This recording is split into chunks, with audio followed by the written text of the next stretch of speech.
اعوذ باللہ من الشیطان الرجیم بسم اللہ الرحمن الرحیم رب اشرح لی صدری ویسر لی امری واحلل عقدۃ من لسانی یفقہوا قولی اللہم رب زدنی علما اللہم رب زدنی علما اللہم فقہنا فی الدین اللہم فقہنا فی الدین آمین یا رب العالمین۔ اللہ ہے پھر ذرا تصور کرو اس وقت کا جب تمہارے رب نے فرشتوں سے کہا تھا، کیا کہا تھا فرشتوں سے؟ کہ زمین میں ایک خلیفہ بنانے والا ہوں۔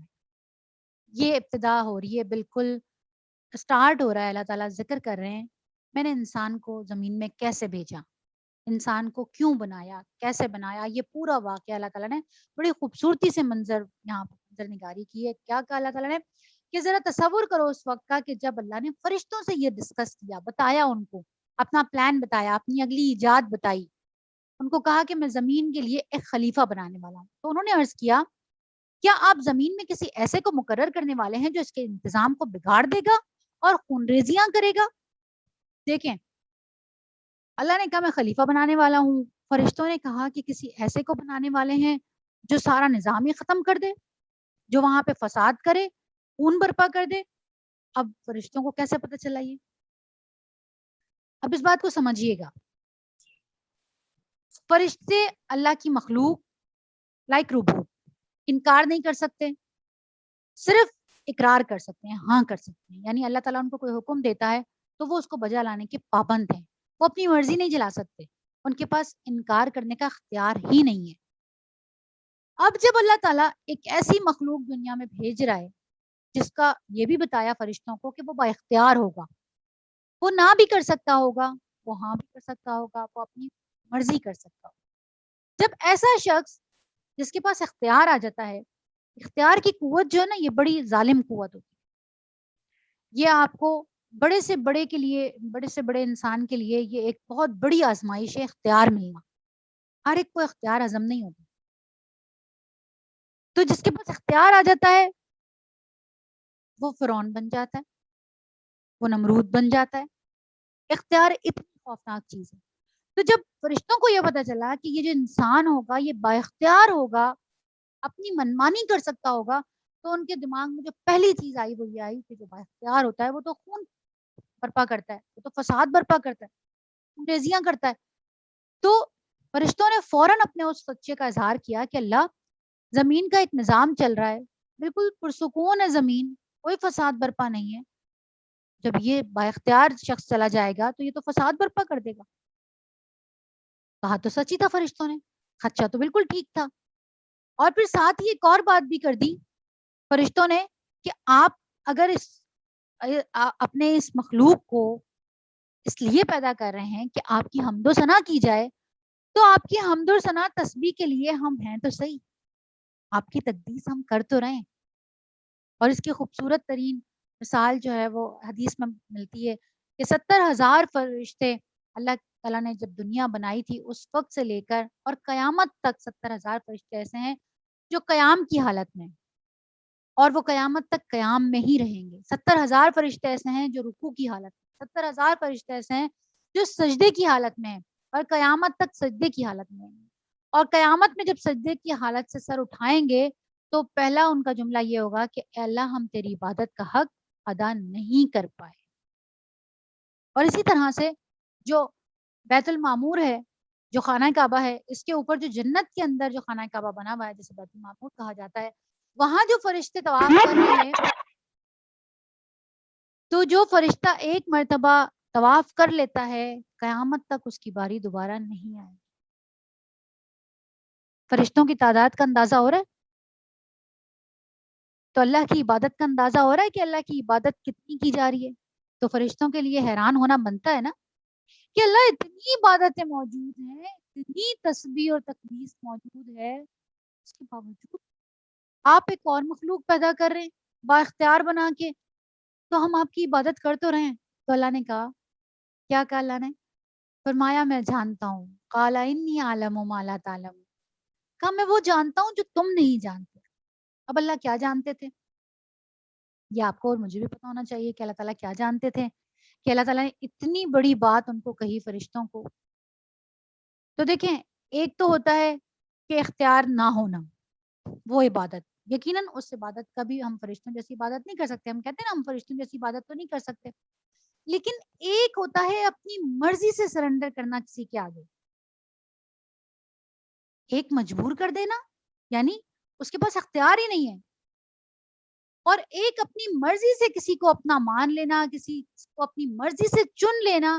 اس محبت میں اور اس محبت میں زمین آسمان کا فرق ہوتا ہے. اسی لیے اللہ تعالیٰ کو اپنی اس مخلوق سے بہت محبت ہے. اللہ نے, آپ اندازہ کریں, اس سے اندازہ کریں اللہ کی محبت کا کہ حضرت جبریل علیہ السلام جو فرشتوں کے سردار ہیں, اللہ کے محبوب ترین فرشتے بھی ہیں, قوی ترین فرشتے ہیں, قوت کتنی ہے کہ قرآن کے اندر نازل کر دیا گیا کہ جو تمہیں سکھانے آتا ہے یہ بہت قوی ہے, طاقتور ہے. جس کو اللہ طاقتور کہہ رہا ہے وہ کیسا ہوگا. لیکن جب بات آتی ہے اللہ کی قربت کی, تو جس جگہ جبریل امین کے پر جلتے ہیں وہاں سے آگے ایک بشر جاتا ہے. براق پہ لے کے گئے, مسجد حرام سے مسجد اقصی تک کا سفر کروایا, وہاں سارے نبیوں کی امامت کروائی. ہر آسمان پر جانے سے پہلے دروازہ نہیں کھل رہا تھا, فرشتہ پوچھتا تھا کون ہے, کہا جبریل. کہا آپ کے ساتھ کون آیا ہے, دروازہ نہیں کھل رہا تھا. کہا یہ محمد صلی اللہ علیہ وسلم ہے, اللہ نے بلایا ہے, تب دروازہ کھلتا. اگلے آسمان پہ پھر یہی پریکٹس, ساتوں آسمانوں پہ یہی پریکٹس. لیکن جب آخری آسمان پر پہنچے اور اللہ کی بارگاہ میں جانے کی باری آئی تو کیا ہوا, سدرۃ المنتہا پر ایک جگہ آئی جہاں پہ حضرت جبریل نے کہا بس محمد صلی اللہ علیہ وسلم, اس سے آگے کا معاملہ آپ کا اور آپ کے رب. میں نے اگر 1 انچ بھی اپنا قدم آگے رکھا تو میرے پر جل جائیں.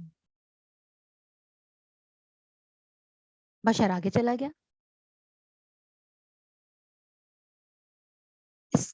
اس سے بڑی اور کیا مثال ہوگی کہ اللہ کو اپنی یہ مخلوق کتنی محبوب ہے, کتنی محبت کرتا ہے اللہ اس انسان سے کہ اتنے قوی فرشتے کے پر جہاں جل جائیں گے وہاں بشر ہو کر بھی آگے, ملاقات بھی کر لی, گفتگو بھی ہو گئی, کیسا منظر ہوگا وہ. تو اللہ نے کیا کہا تھا کہ جو کچھ میں جانتا ہوں وہ تم نہیں جانتے. مجھے ایک با اختیار مخلوق کی محبت چاہیے, مجھے اس کی غلامی چاہیے, مجھے اس کا جھکنا چاہیے. تو آپ اندازہ کر سکتے ہیں کہ جب آپ اپنی مرضی سے اللہ کے آگے جھکتے ہیں, اس کو اپنا بڑا, تو آپ اندازہ کریں کہ اللہ کو انسان سے کتنی محبت ہے.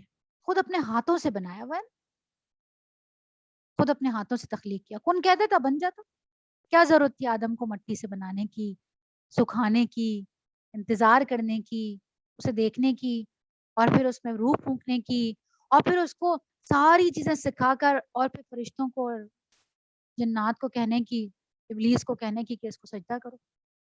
نہیں لگتا کہ اللہ کو بڑی محبت سے, چاہت سے اللہ نے بنایا. ایک چھوٹی سی پینٹنگ بھی ہم بنا رہے ہوتے ہیں تو گھنٹوں اس کے اوپر لگاتے ہیں, وہ کتنی عزیز ہوتی ہے, ہم کتنی محبت کرتے ہیں اس کو. تو اللہ نے انسان اپنے ہاتھ سے بنایا, اللہ اس سے بہت محبت کرتا ہے. معراج ہے اللہ کی ایجادات کی, انسان اتنی پیاری چیز ہے. تو اللہ کہتا ہے جو کچھ میں جانتا ہوں وہ تم نہیں جانتے. ٹھیک ہے کہ بہت سارے لوگ خراب نکلیں گے, ٹھیک ہے بہت سارے لوگ فساد کریں گے, یہ ٹھیک ہے کہ سارے اچھے نہیں ہوں گے, لیکن جو اتنی بڑی کوئلوں کی کان ہوگی اس میں سے چند ہیرے نکلیں گے, بس مجھے وہ ہیرے چاہیے اپنی جنت کے لیے.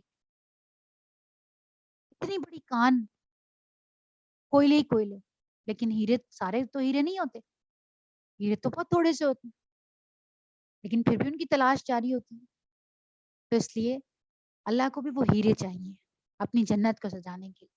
اور پھر نہ صرف یہ کہ اللہ تعالیٰ فرشتوں کی یہ بات سن کر خاموش ہو گئے, بلکہ اللہ نے کیا کیا, اس کے بعد اللہ نے آدم کو ساری چیزوں کے نام سکھائے, اور پھر ان کو دوبارہ سے فرشتوں کے سامنے پیش کیا اور فرمایا اگر تمہارا خیال صحیح ہے کہ کسی خلیفہ کے تقرر سے انتظام بگڑ جائے گا تو ذرا ان چیزوں کے نام بتاؤ.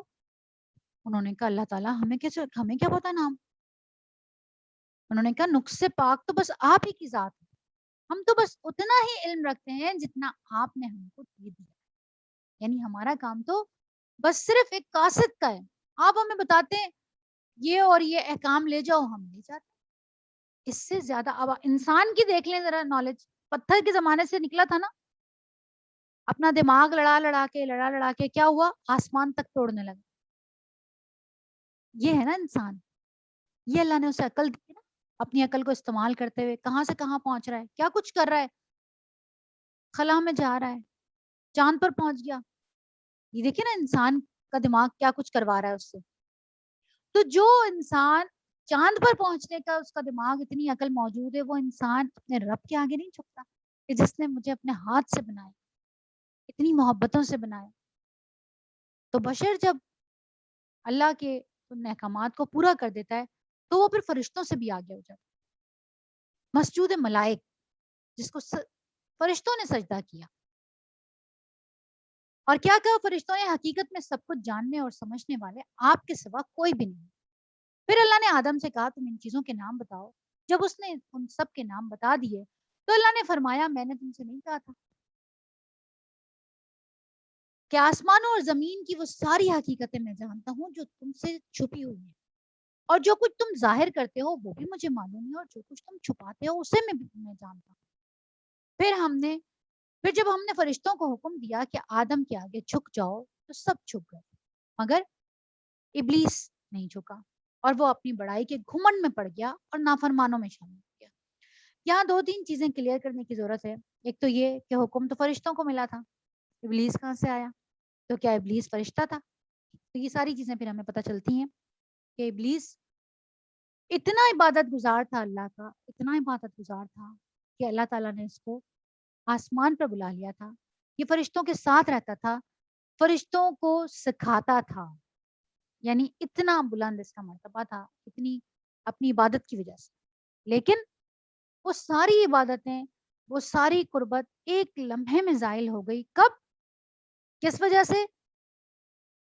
جب اس نے کہا کہ میں آدم سے اچھا ہوں۔ اسی تکبر کو ختم کرنے کے لیے قرآن کی ابتدا کہاں سے ہوتی ہے؟ الحمدللہ رب العالمین، میں کچھ بھی نہیں، اللہ، ہر تعریف اللہ کے لیے، میری بھی صلاحیتوں کی، میری بھی قابلیتوں کی، ہر چیز کی تعریف اللہ کی، بنانے والا تو وہ ہے نا۔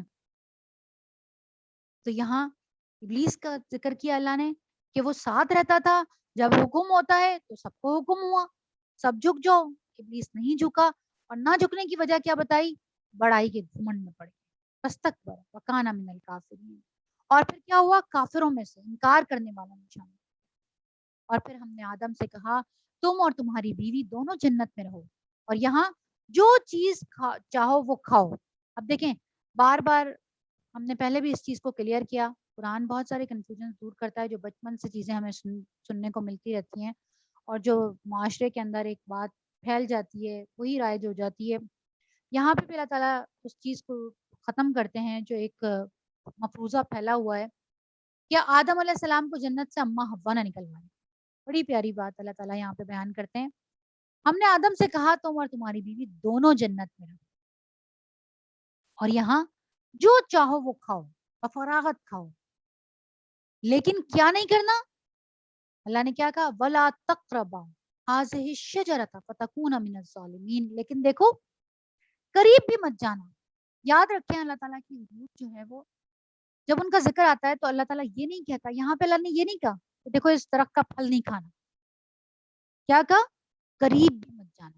اسی طرح سے جب اللہ تعالیٰ گناہوں کی بات کرتے ہیں، اللہ تعالیٰ کہتے ہیں وَلَا تَقْرَبَا، تقربا کیا کہتا ہے اللہ تعالیٰ کہ قریب بھی مت جانا، زنا کے قریب بھی مت جانا، مطلب اللہ یہ نہیں کہتا مت کرنا، قریب جاؤ گے تو کرو گے، اور جو ایک بار قریب چلا جاتا ہے یہ پھر وہ ہائی وولٹیج کی کرنٹ وائرز ہیں کہ جو خود بخود اپنے قریب آنے والے کو کھینچ لیتی ہیں، پکڑ لیتی ہیں، اور پھر اس کو اٹھا کے دے مارتی ہیں۔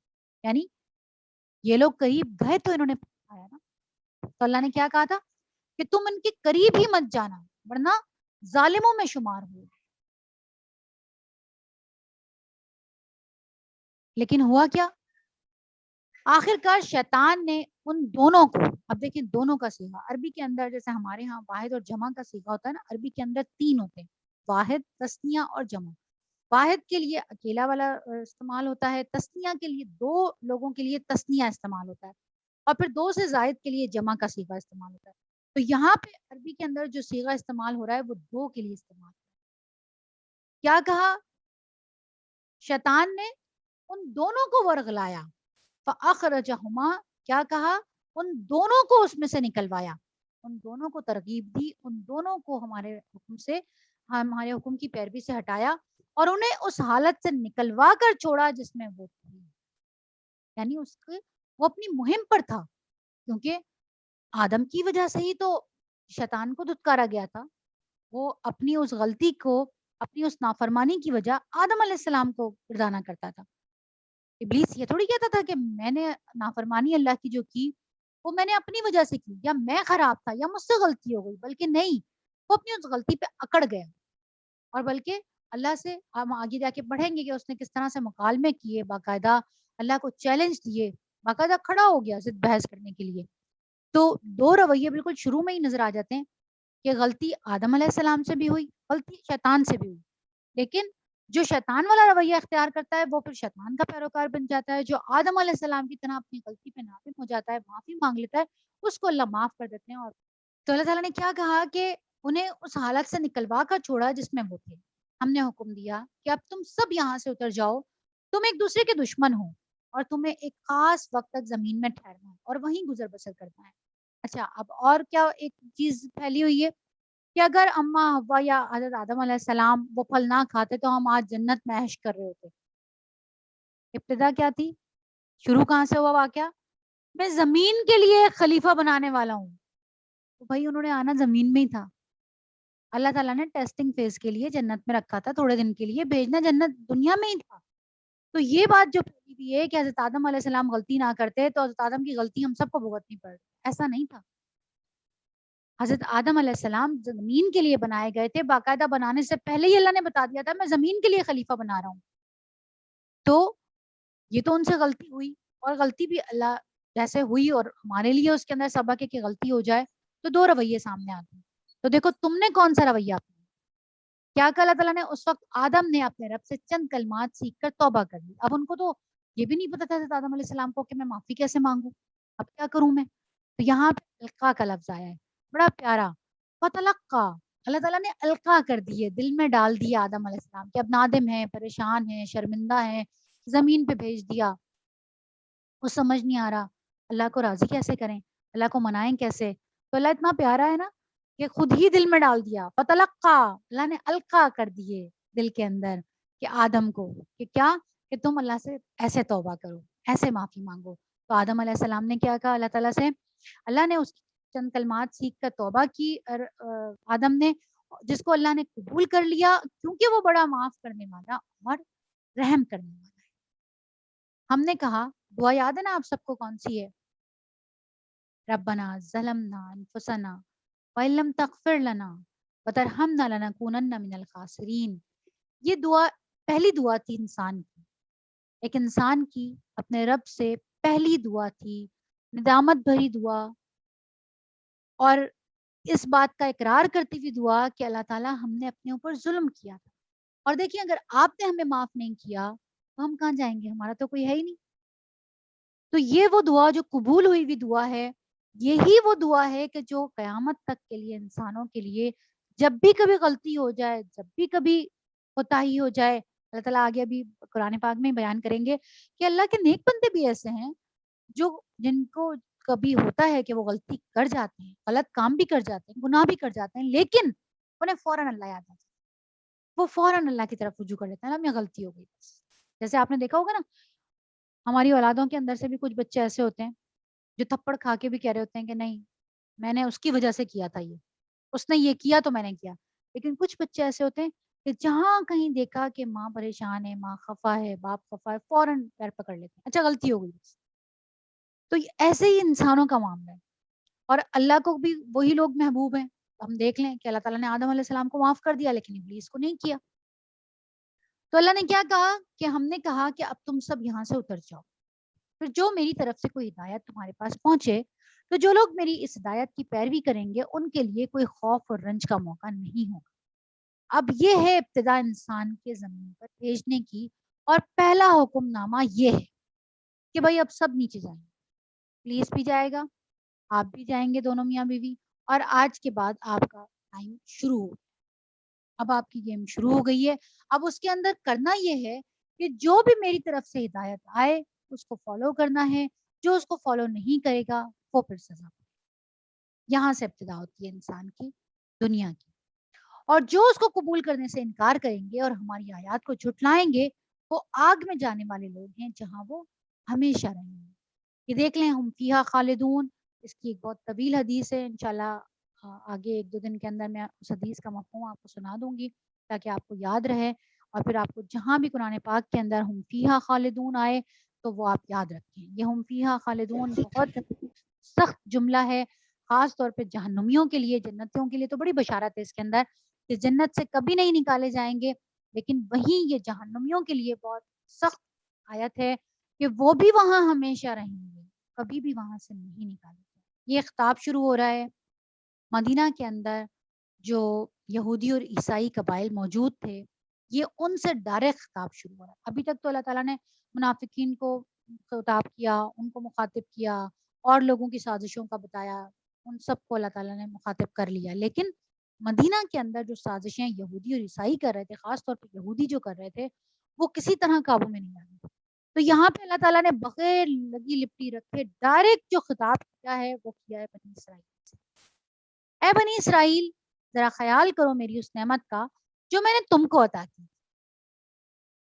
میرے ساتھ تمہارا جو عہد تھا اسے تم پورا کرو، تو میرا جو عہد تمہارے ساتھ تھا اسے میں پورا کروں گا، اور مجھے سے ڈرو۔ کیا کہا اللہ تعالیٰ نے کہ تمہارا اور ہمارا تو ایک عہد ہوا تھا، ہم لوگوں نے تو آپس میں ایک عہد کیا تھا، لیکن اس عہد کو تم نے بھی پورا نہیں کیا، تم وہ پورا کرو تو میں اپنا عہد پورا کروں، اور تم مجھے سے ڈرو، یعنی لوگوں سے، ان سے مت ڈرو، مجھ سے ڈرو، اور میں نے جو کتاب بھیجی ہے اس پر ایمان لاؤ، یہ اس کتاب کی تائید میں ہے جو تمہارے پاس پہلے سے موجود ہے، لہٰذا سب سے پہلے تم ہی اس کے منکر نہ بن جاؤ، تھوڑی قیمت پر میری آیات کو نہ بیچ ڈالو، میرے غضب سے بچو، باطل کا رنگ چڑھا کر حق کو مشتبہ نہ بناؤ، اور جانتے بوجھتے حق کو چھپانے کی کوشش نہ کرو۔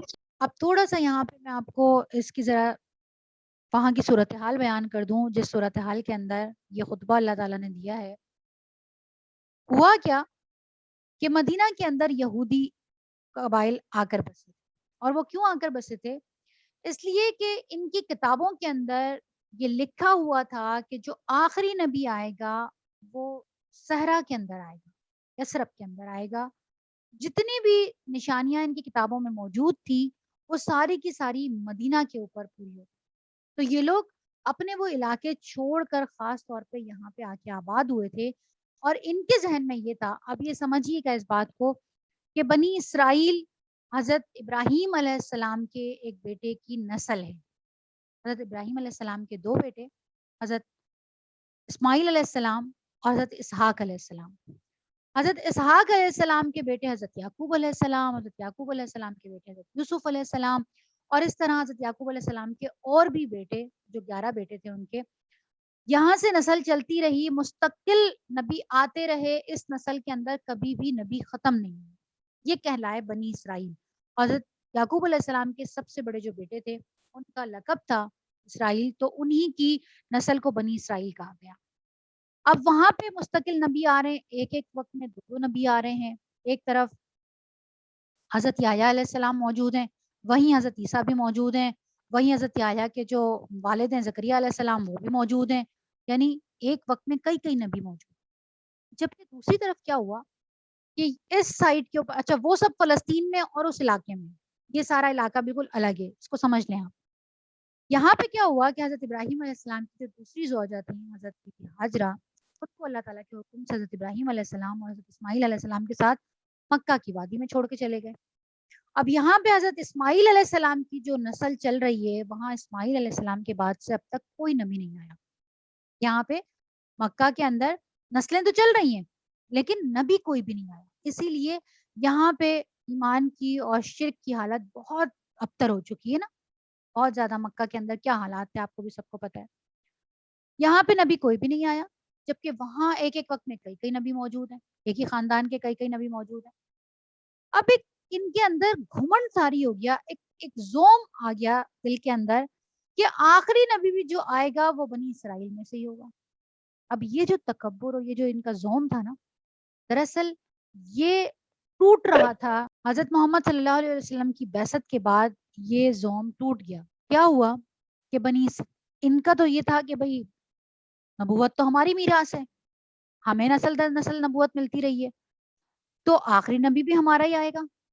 یہ تو گانے دیا کرتے تھے جب کبھی ان کی دوسرے قبائل سے لڑائی ہوا کرتی تھی، تو یہ تو ان کو بار بار کہا کرتے تھے کہ دیکھنا آخری نبی ہمارا آئے گا، پھر ہم تمہیں کیسے شکست دیں گے، کیونکہ ان کی کتابوں میں لکھا ہوا تھا کہ وہ جو آخری نبی آئے گا وہ سارا عرب اس کے زیر ہو جائے گا اور وہ تو سب پہ چھا جائے گا۔